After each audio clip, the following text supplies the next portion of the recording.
on the bed. Hey, I fuck him up in the head. You're a jerk. I know motherfuckers like, You're a jerk. what's wrong with You're this a nigga, jerk. bro? What's up, y'all? It's Courtney the Shade. Y'all might as well go ahead and like, comment, subscribe to my channel right now as I speak.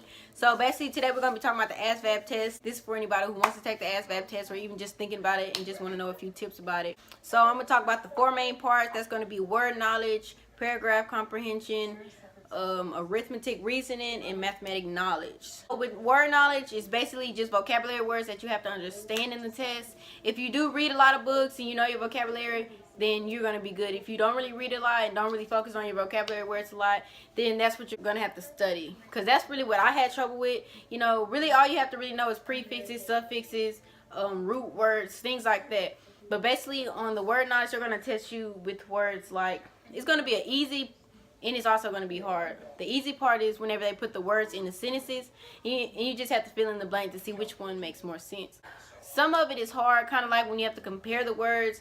For example, they'll have something like small most likely means, and then I have to answer choices big, medium, little, large. You're going to pick little, basically. So, they also have hard ones as obtuse will most likely mean, and then they'll have all these other words and answer choices like that you don't know. You also have to know the vocabulary words for that and for that. Just study your vocabulary, study vocabulary. That's going to be probably the hardest part. For me it was. I don't know for y'all, but for me. Paragraph comprehension is basically understanding what you read, kind of like taking the STAR test or the TAX test. So you read like a little paragraph and then they'll ask you a question about the paragraph to see if you understood what was going on. So like things like, what was the narrator trying to put out there for the readers to understand? They also know, like, you know how they sometimes have a sentence wrong in the paragraph, then I have the sentences in the choice base. You can choose which sentence is right. So you have to rearrange the sentences until it's right in the package. If y'all understand what I'm saying, it's kind of hard to explain, but it's real easy as long as you can understand what you're reading. You know your language arts and all that. You're gonna be good. So for arithmetic reasoning, I feel like basically that's just all of the math put together. It's just more difficult math, like finding, you know, the insides of triangles and stuff that you actually have to know the formulas that you learned back in high school to, basically. So if you do want to pass that part, learn your formulas, look them up, you know, study them and write them down, because really it's all about the formulas. As long as you have your formulas, you can pass all of the math part. Mathematic knowledge, simple as math, area, perimeter, Pythagorean theorem, stuff like that. Like I said, learn your formulas, you're gonna get it. It's gonna be good. You ain't gotta worry about nothing. Both of those is just all about formulas, basically.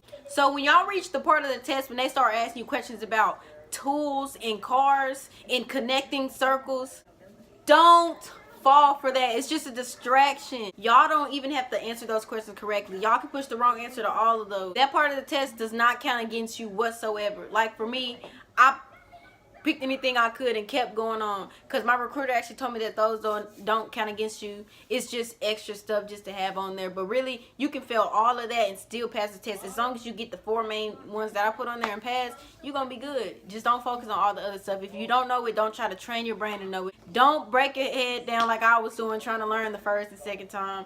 Don't do it. I know that a lot of y'all probably wonder how it works with failing the Asvab test. So basically you have 3 tries. If you fail the first time, you have to wait 30 days to retake it. If you fail the second time, you also have to wait 30 days to take it. If you fail the third time, you have to wait 6 months to take the test. So I suggest on the first 2 tries, you study on that first and second try, because that third try is done with. It's out the door. Nah, but for real though, I took the test 3 times. I failed the first, second time, and I passed on the 3rd try. So anybody could do it. You see me?